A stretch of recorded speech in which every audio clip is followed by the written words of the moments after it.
There. There. That's nice. 1, slip 2. That's it. Fake. That's slip 2 jabs. That's it. Get under the wide hook. Get under it. There you go. Slip the right hand and get under the hook. Hey, there you go. Slip 2 jabs. Go hook. Slip the right hand, get under the hook. Go ahead. Nice. There you go. Fake. That's it. Fake. There you go. Go. There you go. Now go. That's it. And then when he make that step, I need you stepping over. Gotcha. Okay. So you're right there. Come forward. Boom. Boom. He want that. Yes. Make that fucking ring small for him. Big man shit. Go. Boom. Boom. They're beautiful. I want that again. Boom. Boom. You want to step? It's not over. That's it. That's it. Do it again. That's it. One more time. Double jab. Nice. Take at him. Take at him again. Here, bro.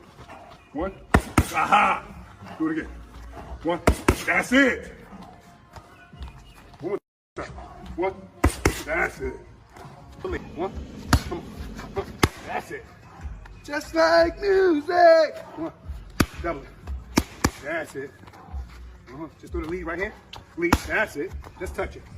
Lead. Right. Do that lead and get under his hook. Hey. Woo. Yes, sir. Lead and get under his hook. Woo. Give me a better slip, bro. That was it. Do it again. Let's go. That's it.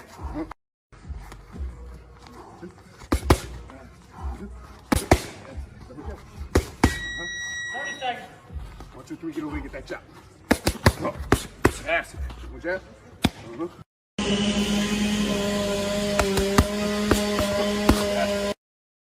Yo. You know what it is. It's your favorite channel, man. It's CTB. It's Chin Tuck Boxing.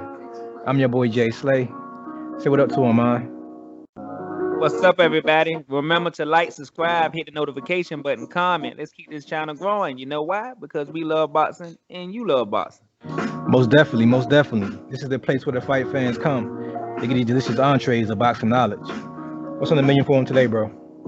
Man, let's talk about this new Deontay Wilder video, man. And as far as his footwork and his work on the mix, and how do you feel about it? Man, let's serve him up, man. Let's talk about it. Yeah, man. Like you all seen in the beginning of this video, Deontay Wilder's been working, man. I see a noticeable difference. But I'm gonna give you the honors, man. I'm gonna let you go first. Let everybody know what was your impression of the 2-minute clip, and what has Malik Scott added to Deontay Wilder's boxing style? Now I know it's a small sample size and it's only a 2-minute video, but from what I've seen, man, I'm highly impressed of the development that he's got over the last month or so. If you watch the video, you can see that it's not mechanical, it's more natural. And I think that's big to me, that it don't seem like he's overthinking. It's just a natural movement to me. As far as how he pivots from left to right, as far as how he's moving, he's ducking, he's learning how to pretty much make up space. That I saw in the video, he was doing a jab, pretty much to try to make space up between him and Malik Scott. So he's finding out little things to do that I think is very important for Wilder. You don't want to change too much because, of course, his power is bread and butter, but his fundamentals and as far as his footwork and balance look so much better now. And it makes me think about, Mark Breland, and he was saying that pretty much that Wilder wasn't really open to changes. Like, he pretty much liked things how he liked them, and pretty much you just had to go with it. But then Malik Scott has been with him for maybe 6 weeks to 2 months, and he's already making changes. He's trying new things. So it makes me wonder, was Mike Breland just throwing shade on Wilder? Because if that's the case, how can Malik Scott get through to him to try new things? But with you, in 6 or 7, 8, 9 years, you was never able to even work on his footwork to make him better. So to me, I'm highly impressed, man, from what I've seen so far. Yeah, man, I agree with everything you said, man. His balance alone, to me, impressed me. The way he the way he do a boxing move, like he'll feint, and then he don't take those extra baby steps. I like to call them. It's like when you try to regain your balance, you have a habit of taking these tiny chopping steps. You should do that a whole lot, and I don't see that in just this small sample size. I didn't see him doing any of that. As far as what I see Malik Scott adding into his game, the feint game, his feint game is looking crazy. That feint packet, I call it feint packet. That feint packet is looking. He started to add on to it, man. I like the part where Malik Scott took a couple steps back and he told him to follow me, and Deontay Wilder would follow him with a double jab without throwing anything. Those feints, if you don't know too much about boxing, but those feints is what gets a boxer like Tyson Fury, somebody who used their feet to get out of trouble. That feint gets that person where you want them to go. So if you see a person going to your left, you want to go to your right. You'll feint a direction. You'll feint the opposite direction to make them go the opposite way. And there was another part I also like was when Malik Scott was on the ropes, and he told Deontay Wilder to throw a combination. And Wilder threw a combination. He said, "Now step over here." He says, "You make the ring small. Trap him over there." He said, "Tell him it ain't over. It ain't done." I like that too. That's called ring generalship. When you get somebody in trouble in that corner over there, you want to keep them right there, especially somebody like I said, like Tyson Fury. You want to make it so that that person has no other shot to get out of that corner, but to either A, run into a trap, or B, to grab you and hold you. So I like those little two subtle movements, man. Probably it blew me away a little bit, man. Like I said, like we said, just mix. We understand it's just mix, but mix is where you lay down the changes in your game plan or the changes in your style. So with that being said, the changes in the style, we both watched Malik Scott fight. We both watched him when he fought Wilder pretty much. Malik Scott was known for having a defensive style. So what defensive moves have you seen him try to implement with Wilder? As far as defensively, I think one of the main things to me is he's teaching Wilder what I just talked about earlier. He's teaching him how to make up space with his jab. You know what I'm saying? It's a sudden move that Earl Spence does a lot. You know, to make up room. He'll throw the jab out there, and sometimes instead of you just walking into danger, you can use your jab. You can use your jab to pretty much make that space up, to pretty much get where you need to get at to get in punching range without being in trouble as far as punches coming back. So that's a little detail that I seen, the way he was pumping that jab out a couple times, but he was moving his feet. And it's like you said, he wasn't off balance. He was moving his feet. And by him pumping that jab 2 times, he was in punching range to let off on Malik Scott. Where in the past, Deontay Wilder would have just tried to either walk the guy down or just walk almost like a mummy, or just like a Frankenstein, just walking forward, just ready to throw that 1-2. And he would pretty much just walking in instead of pivoting. And also by him doing that, it's gonna make him easier to get to it.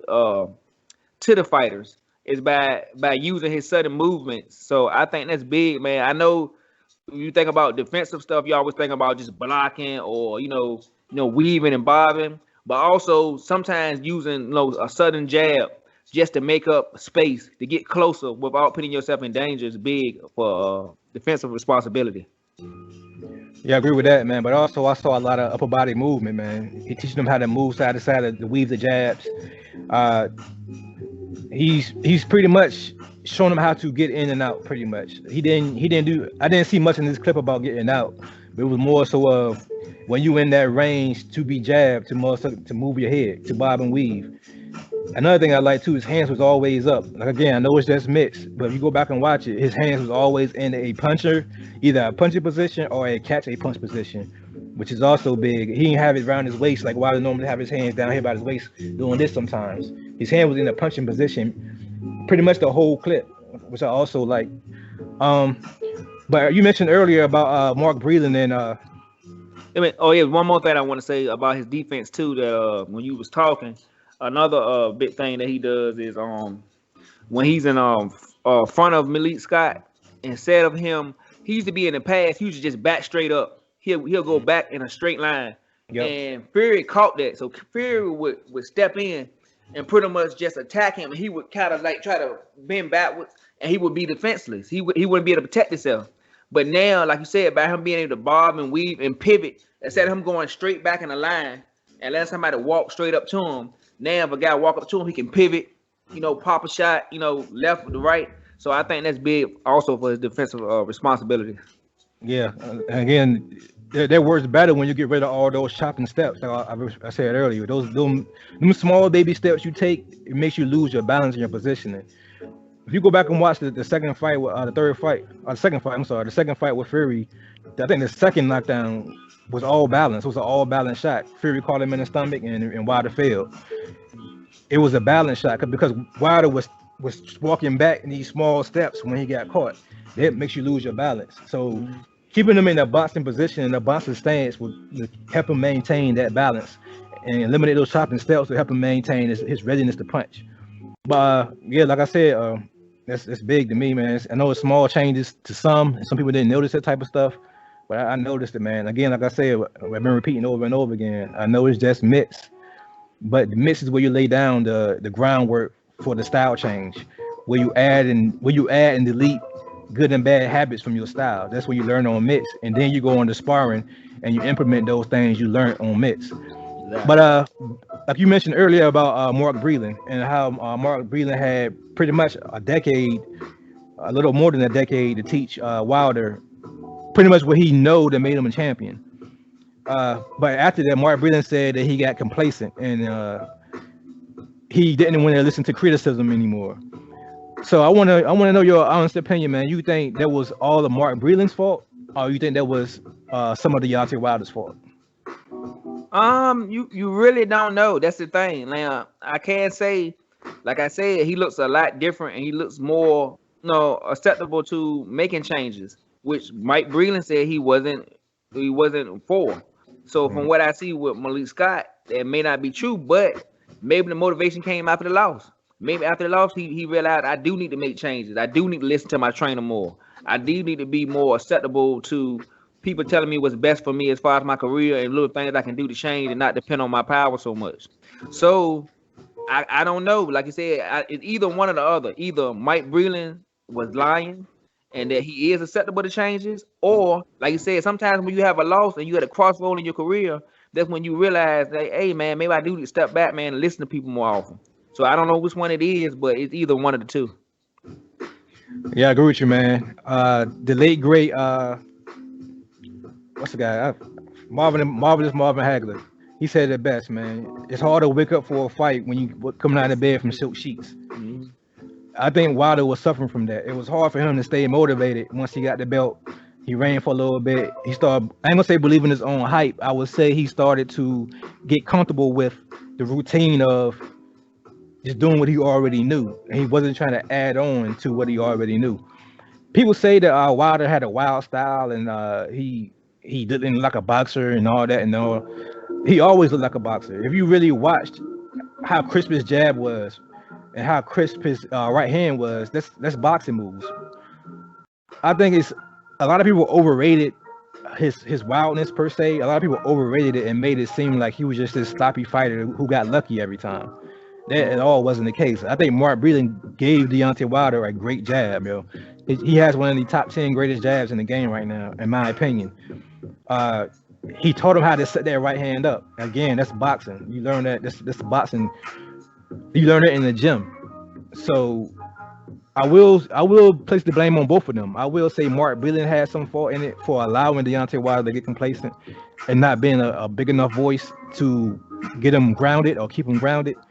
But I also put it on Deontay Wilder's shoulders, man. He like you said, he got too comfortable in them silk sheets, man. And I think this loss, it taught him that. He learned that, yeah, Mark Breland and that style I was fighting at got me to this level. But I need to up my level now to beat these people that's on my level, pretty much. But like I said, I'm really impressed with the clip, man. I hope to see more, man. Another video coming soon because rumor is arbitration. We will have a ruling on the arbitration case on Monday. So we'll be talking about that later on this weekend, giving our opinions on how we see it going and what'll happen if Wilder win, what'll happen if Fury win. We'll talk about that in our next video. But when it comes to this topic, man, you have anything else you want to add to this topic? No, man, I'm just excited, man, because if you look at the training videos, he's definitely not training like he's about to take step aside money or just to get paid off. It looked like he's training for a fight. So I'm excited over this weekend and until Monday into the arbitration to find out what it is, because apparently Wilder acting like he got a fight coming up. So we shall see. We shall see, man. With that said, this is your favorite channel again, man. It's CTB. This Chin Talk Boxing. I'm your boy Jay Slay. Say peace to him, man. All right, everybody. Thank you for tuning in, man. Remember to like, subscribe, hit the notification button, comment. Logo at the bottom of the screen. Just click on it and just subscribe. We're going to keep bringing you content. You know why? Because we love boxing and you love boxing. But most of all, God, peace, and love, and we out of here.